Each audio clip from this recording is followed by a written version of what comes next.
আমাকে আপনার নম্বর দিয়েছে, যার নাম হলো জাসমিন। ওর সাথে একটি 6 বছরের বাচ্চাও আছে।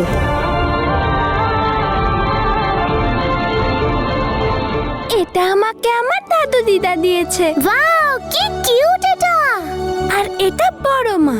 বাও, কি সুন্দর লাগে না এইভাবে একে অপরকে দুজনের পাশাপাশি দেখে, একে অপরের বোনের পরিপূরক। তোমার কি মনে হয় কি উইশ করে থাকতে পারে ও? বোন, হ্যাঁ আমি জানি ও নিজের জন্য একটা বোন চেয়েছে।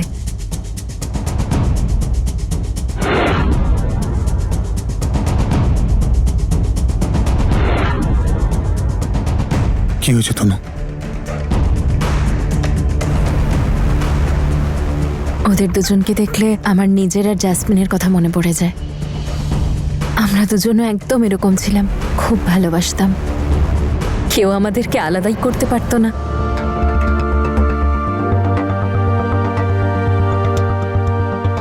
আগে আমি রূপী সান্ধু, আপনি ফোন করেছিলেন তাই। হ্যাঁ, আমি ফোন করেছিলাম। আপনি প্লিজ বসুন, আমি জাসমিনকে ডাকছি। আচ্ছা, জাসমিন। জেসমিনের কথা মনে পড়ছে? একদমই না। ইনফ্যাক্ট আমি খুব খুশি যে জাসমিন আমাদের লাইফে থেকে অনেক দূরে।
জাসমিন গ্রাম ছেড়ে চলে গেছে, আমাদের জন্য এটা রেখে গেছে।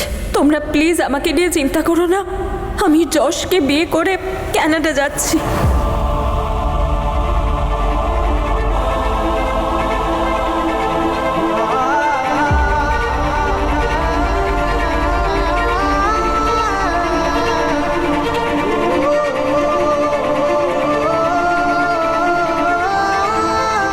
দেখুন, এ আমার মেয়ে নয়।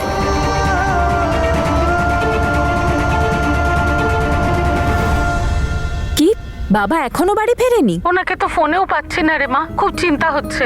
আচ্ছা তুমি চিন্তা করো না, কোনো জরুরি কাজেই গেছে হয়তো, চলে আসবে সময় মতো। তুমি একদম চিন্তা করো না। আর বাড়ি এলেই আমাকে একটা ফোন করো, ঠিক আছে? বাবা গেলটা কোথায়?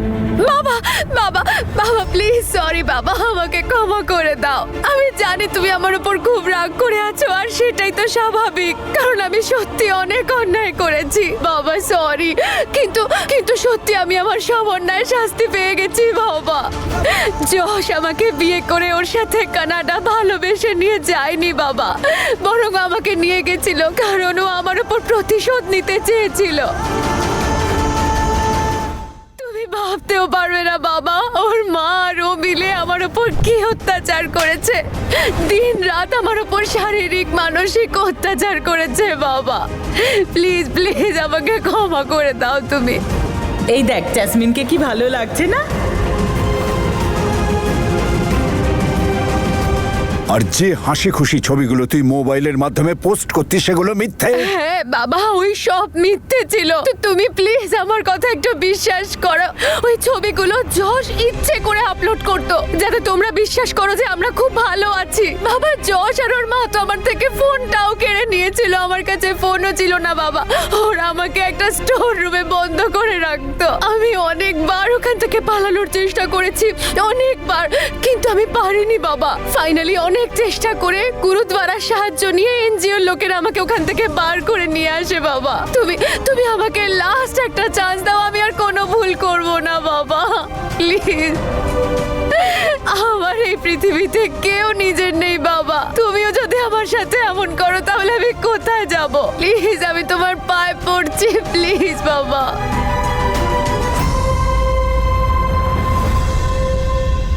আমি আর তোর কোনো কথায় বিশ্বাস করতে পারি না জাসমিন। তুই এত কষ্ট দিয়েছিস না আমাদের সবাইকে, বুকটা পাথরের মতো হয়ে গেছে। তোর চোখের জলে তা নরম হবার নয়। আর হ্যাঁ, তুই যা কিছু বলছিস যদি সত্যিও হয়, তবুও তোকে আমি সবার কাছে আর ফিরিয়ে নিয়ে যেতে পারবো না, বিশেষ করে আমাদের তনু আর বীরের কাছে। অনেক কষ্টে ওরা তোর দেয়া হাজার দুঃখ সয়ে সবকিছুর ঊর্ধ্বে উঠে নতুন জীবন করেছে। উপরওয়ালার কৃপায় আজ ওরা খুশি। আর হ্যাঁ, তুই আমাদের সাথে যে কাণ্ড ঘটিয়ে গিয়েছিস, এরপরে যদি মনে করিস যে সবাই আবার আগের মতো তোকে আপন করে নেবে, তাহলে কিন্তু সেটা তোর খুব ভুল ধারণা জাসমিন। এরকম কিচ্ছু হবে না বাবা, আমি সত্যি কিচ্ছু করব না। তুমি আমাকে শেষ একটা সুযোগ দিয়ে দেখো বাবা, আমি আর কোনো ভুল করব না। আমি কারোর জীবন নষ্ট করতে আসিনি বাবা, প্লিজ। আমাকে ক্ষমা করে দে জাসমিন। এখন থেকে শুধু আমার একটাই মেয়ে, সে তনু।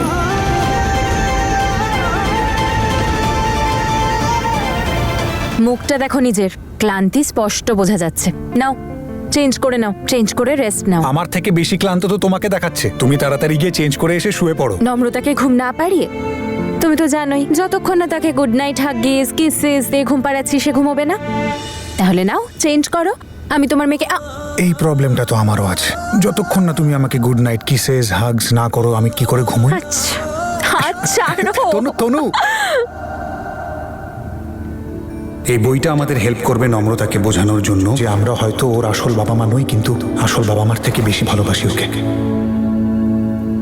বাবা বাবা, একটু দয়া করো আমার উপর। আমি কোথায় যাব এই অবস্থায়? আমাকে বাড়ি নিয়ে চলো প্লিজ। আমি তোর বাবা নই। দাদু,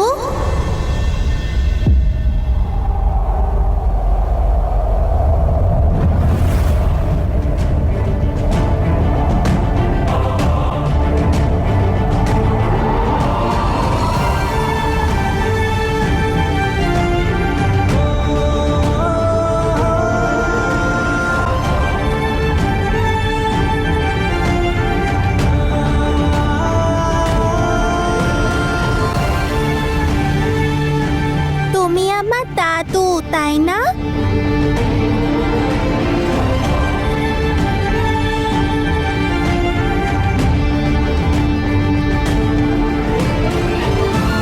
আমি নূর দাদু।